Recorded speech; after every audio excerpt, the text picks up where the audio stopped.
Hello and welcome to yet another my NT marriage video. I'm going to be talking about sex again. Let's talk about sex, baby. This case is slightly different. I was at lunch with some friends, and one of my sort of closer friends started talking to me about how my glamour photos that are in the entryway to the house shouldn't be there. It's an inappropriate spot for them and they should be moved to the bedroom. And I was sort of thinking, that's an interesting perspective, considering it's my house, I can kind of put my photos wherever I want. And they're not so raunchy that they should make people uncomfortable. But anyway, I'm saying to her, yeah, nah, I'll leave them where they are. And then she says something along the lines of, no wonder your sex life is so, suffering. If the photos were in the bedroom, it would make a difference. And I was thinking, if only it was that easy. If only it was a matter of I move those photos to the bedroom and my sex life, woo, is suddenly good. But if that were the case, if those photos were appealing to my husband, then he'd be trying to initiate things in the entryway. But that isn't how it works. These photos don't really do that for him. And so I start saying anyway that it doesn't really matter because I've got photos of him, paintings, of he and I when we're 24 years old, and both of us are just wearing underwear. So it's from photos and then I've turned them into these life-size paintings. And they sit next to the bed. And the first time he saw them, he's like, wow, nice bod, you've got a great bod, you've had a great bod back then, blah, blah, blah, whatever he says. But it doesn't inspire him to be sort of more raunchy and more, desiring and all of that kind of stuff. It's not something that happens. And so that same friend, she shared with me this podcast. And it's these two professionals talking about people who are on the spectrum who have no sex drive or low sex drive, and people who are on the spectrum who have a really high sex drive. And of the low sex drive people, they talked about things like sensory issues being a factor, how you smell, how you look, how you feel, bodily fluids, sounds, things like that that can really put them off and gross them out, make them feel uncomfortable, squeamish.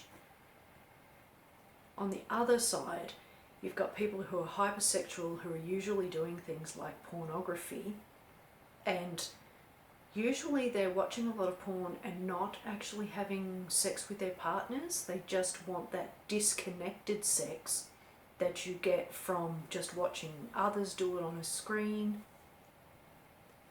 There's no commitment or intimacy or desire required. They're just doing their thing and you're watching. Now, I was saying to my friend who shared this podcast with me that we don't have either of those issues. And she was saying, well, you might. He could have those sensory issues and he just hasn't told you. And I said to her, yeah, nah, he definitely doesn't have any kinds of issues like that, because he tells me everything that's on his mind in that regard. He's very open and blunt. And he's never said anything. And look, I just know, right? Just trust me when I tell you I know that he has no issues with anything like that. Our issue is predominantly he is just an unwilling participant. He wants sex done to him. He's not an active participant. Sex is something that's done to him, by me, for him. And that's the extent of it. He wants to have a decent sex life, but he will not make the time or the effort. So let's say he needs to go to bed at 10:30. He won't call me into the bedroom at 9:30 to instigate a nice sort of half an hour of foreplay before we start and things like this. He will want me to go to bed with him at 10:30, have some sort of quick, funky, and then he can roll over and go to sleep.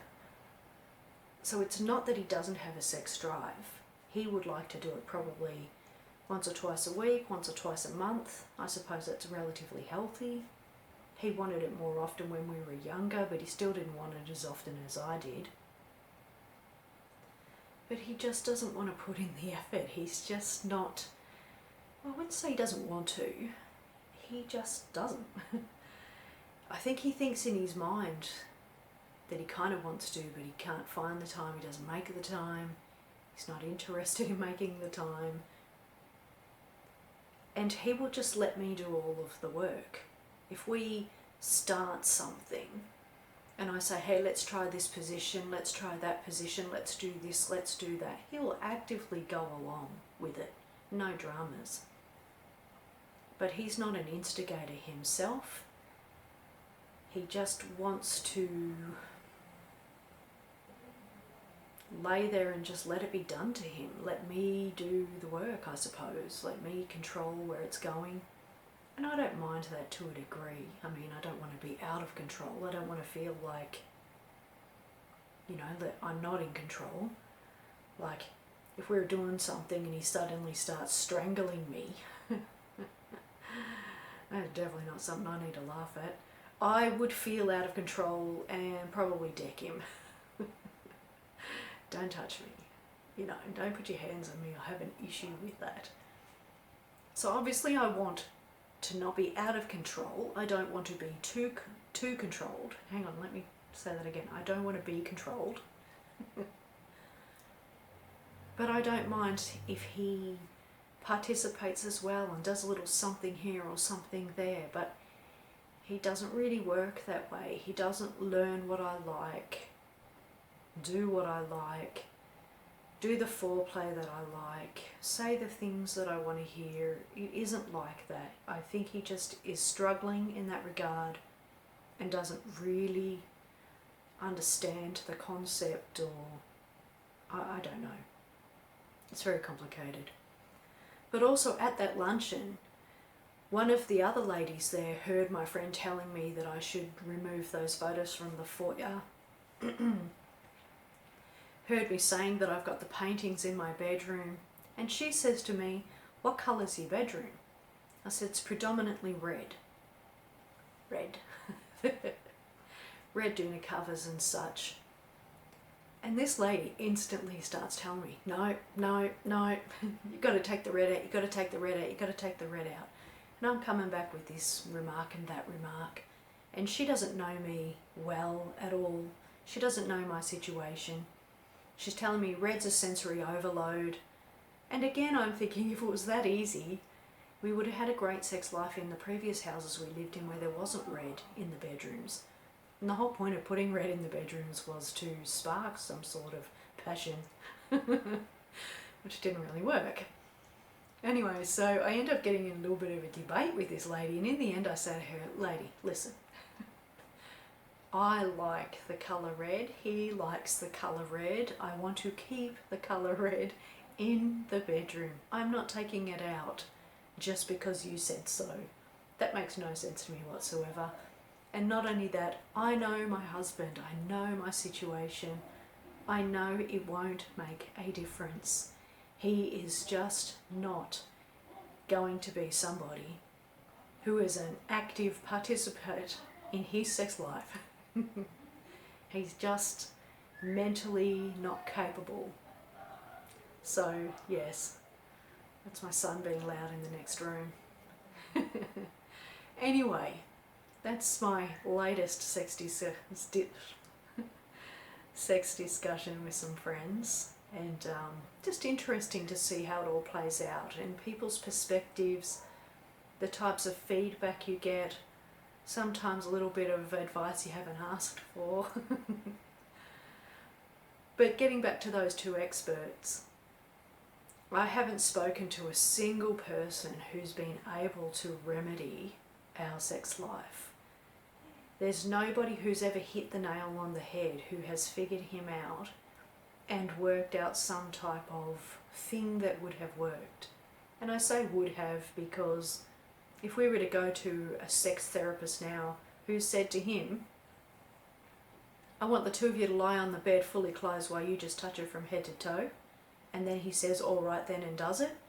I'd want to kick something, because I'd been asking him to do that for years. So if some other person came along and said, do that, and he did, that would annoy me. So look, I'm at the point now where I don't care anymore. I was kind of over it. It's in the too hard basket, you know. I'll keep the red in the room. I'll keep the photos out there. The paintings were not for erotica purposes. They were just for me because I like to paint. And we were young and fabulous then, so why not capture that? But anyway, that's, yes, yet another discussion about my crazy anti-ND sex life. Drop a comment below. Can you relate? What do you think's going on with him? Do you think that even if we'd tackled it in the early days, it would have been fixable, or absolutely not, no chance? Comment below, love to hear from you, and thank you for taking the time to watch this video. I really do appreciate it.